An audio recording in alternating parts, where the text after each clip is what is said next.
Et bienvenue les amis de la passion geek, bienvenue les amateurs d'enquête. Voici le coupable carnivore, un espèce d'ovni ludique. C'est entre le jeu de société et le jeu de déduction.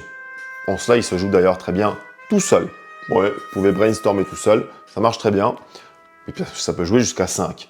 Vous allez partager vos réflexions pour comprendre un peu comment ça marche. Alors, je vous explique très rapidement comment ça se passe dans une partie de Le coupable carnivore. Vous avez 10 fiches comme ça. Sur chacune de ces fiches, il y a 75 enquêtes. Mais bon, c'est toujours la même mécanique. Il n'y a aucune mécanique qui va se rajouter ou qui va changer. Simplement, on va avoir de plus en plus d'éléments qui vont compliquer la réflexion. Là, je vous ai pris une enquête de la première fiche, assez simple.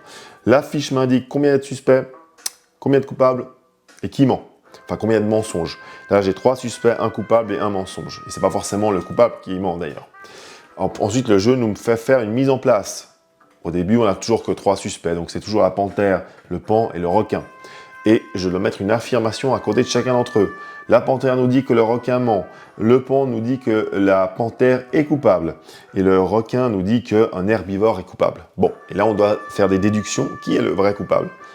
Là, c'est très simple, parce que forcément, puisqu'il y a un personnage qui ment, et que ici, on en a 2 qui disent que quelqu'un est coupable, un des 2 ment forcément, parce qu'on ne peut pas être dans un monde où il y aurait 2 coupables, évidemment. Donc, comme un des 2 ment forcément, ça veut dire qu'on est sûr que la panthère, lui, dit la vérité.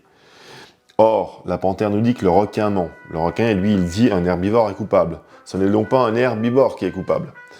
Et a priori, le paon ne ment pas. La panthère est coupable, la panthère n'est pas herbivore, donc pour l'instant ça joue. Est-ce que c'est bien notre patient numéro 1 qui est coupable? Eh bien, je le vérifie sur la fiche. Et oui, c'est juste, c'est bien ça, la panthère était coupable. Voilà, c'est ça, le coupable carnivore. C'est un petit jeu vraiment de déduction qui va vous faire brûler les méninges, parce que là c'est très facile.